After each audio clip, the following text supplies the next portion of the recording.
Yo, salut tout le monde, c'est Final Fight 4 à l'appareil, j'espère que vous allez bien. Aujourd'hui on se retrouve pour la review du chapitre 39 de Dragon Ball Super. Et il faut donc savoir que c'est un chapitre... Alors au début je trouvais ça pas mal, après il y a eu plein de changements on va dire dans ma tête. C'est-à-dire qu'il y a des trucs qui sont complètement what the fuck, des trucs qui sont bien, et des trucs qui m'ont carrément fait hurler de rire. Donc franchement, ce chapitre au final s'avère de nouveau dans la même veine que les précédents du tournoi. C'est-à-dire la veille du tournoi, la préquelle au tournoi était plutôt intéressante. Le tournoi lui-même est beaucoup trop rushé et franchement pas terrible à ce niveau-là du coup. Et ici, on continue toujours dans cette veine-là, dans cette veine de rushage. C'est-à-dire qu'en 45 pages, on a de nouveau énormément de trucs qui sont passés, beaucoup trop de trucs, il faut bien l'avouer. Et on est déjà même carrément dans le combat final contre Jiren. Donc franchement, ça a été rushé et je pense qu'au final en fait il va rester deux chapitres et qu'après ces deux chapitres ça sera terminé, donc ça va se faire rusher de ouf et qu'après donc comme ça en novembre Toyotaro pourra sortir le chapitre Broly pour pouvoir avoir sorti son chapitre un mois avant la sortie du film, histoire de pouvoir bien introduire le film et faire la promo du film. Et je suis sûr que c'est la Toei qui l'a poussé au cul pour que, et en tout cas les réalisateurs, développeurs du film, pour qu'ils sortent et qu'ils rushent le tournoi du pouvoir pour sortir le chapitre, pour faire la promo du film. Et ça, c'est quand même franchement assez dégueulasse d'avoir donc du coup rushé carrément tout un arc du manga au point qu'on en arrive, déjà là, qu'on en arrive de terminer le tournoi du pouvoir, à mon avis, 3-4 chapitres plus tôt que prévu. Tout ça à cause qu'il y a un film qui va sortir. Et ça, c'est franchement assez dégueulasse. Bon, après, est-ce que Toyotaro a vraiment eu le choix, ou bien est-ce qu'il aurait pu négocier un minimum pour pouvoir faire ce qu'il voulait? Ça, on ne le saura jamais. Je pense qu'il a vraiment pas vraiment eu le choix. Je suis sûr qu'on lui a limite dit tu fais ça, ou bien on te vire et on trouvera quelqu'un d'autre qui peut à peu près singer Toriyama et tu seras remplacé. Et donc voilà, franchement, à mon avis, ils ont voulu faire un peu, foutre les boules un peu à Toyotaro. Bon, c'est un peu chercher des excuses à Toyotaro hein, pour ce rushage de manga. Mais bon, on va s'intéresser cette fois au chapitre en règle générale. Donc, Gohan vs Kefla, c'est le début du chapitre, c'était la fin du chapitre précédent, c'était ce qu'on nous promettait. Alors, le combat dure une dizaine de pages, ce qui est déjà très court. Moi, je m'étais fait dans ma tête en me disant, ouais, ce chapitre va être axé à 100% sur ce combat. Après, dans le chapitre suivant, on va éliminer les petits sbires de Jiren, hein, Dispo et Topo, et le général machin, et après, on enchaînera full baston contre Jiren pendant 3 chapitres à peu près. Et ils vont sûrement sortir une fois un double chapitre histoire de pouvoir finir à peu près à temps et de terminer vers novembre, voire juste avant le film, histoire de pouvoir enchaîner après sur le film et de faire la promo du film par après, qu'il soit déjà sorti quoi.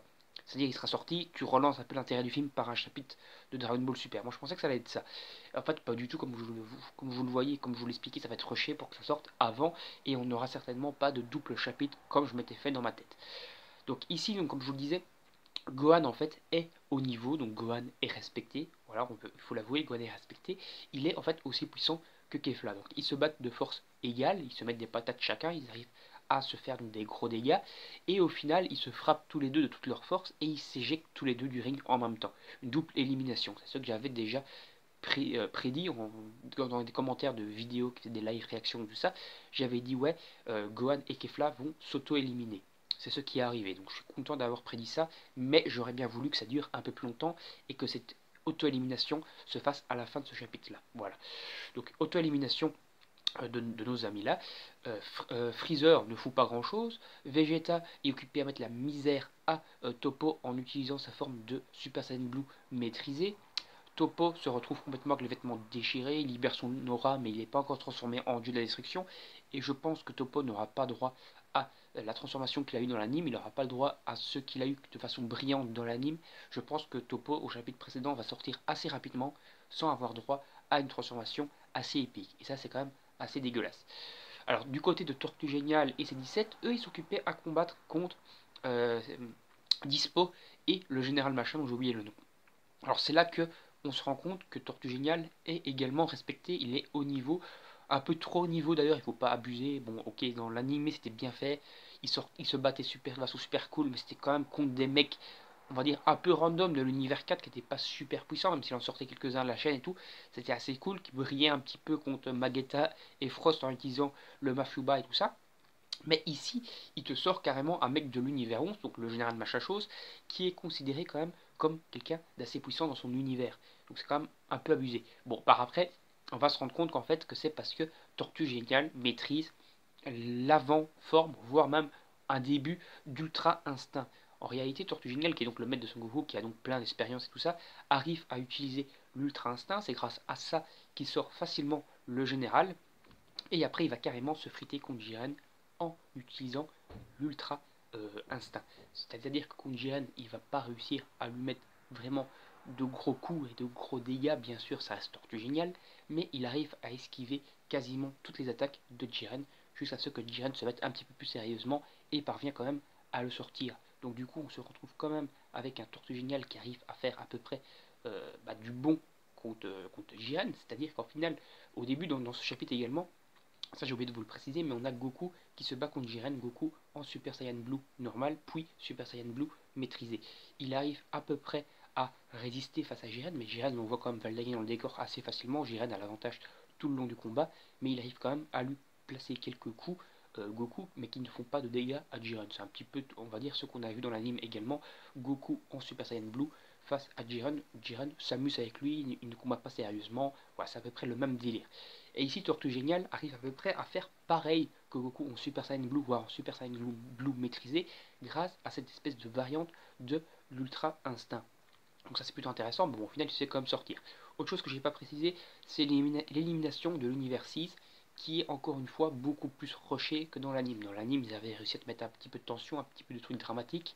Ici c'est univers 6 éliminé, Champa fait une petite phrase genre je m'énerve, ouais, Beerus machin, et Beerus fait ouais, rien à foutre. Alors que dans l'animé, tu voyais quand même dans son visage et tout ça qu'il avait l'air triste pour Champa et tout, pour son frère. Ici, il s'en bat littéralement les stécos. Alors après, donc, autre chose encore qui est encore méga rushé, Goku atteint la forme Ultra Instinct, donc on aura un blanchâtre avec ses yeux un peu blancs comme ça, Ultra Instinct quoi. Il se bat contre Jiren pendant 6-7 pages. Jiren finalement donc se prend quelques coups et tout ça. Bon voilà, il est un peu plus en difficulté parce que Goku est en Ultra Instinct. Mais au final, Jiren lui faut une grosse patate et hop, Ultra Instinct niqué, c'est déjà fini. Et on finit le chapitre avec Jiren devant Goku.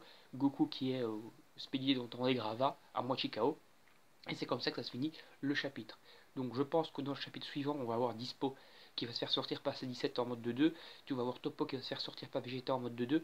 Et tu vas avoir donc Goku et C17 et Freezer et peut-être Vegeta qui vont commencer à combattre contre Jiren. Jiren qui va réussir à sortir Vegeta, qui va certainement mettre Freezer et C17 au tapis. On va penser qu'ils sont KO, voire qu'ils sont sortis.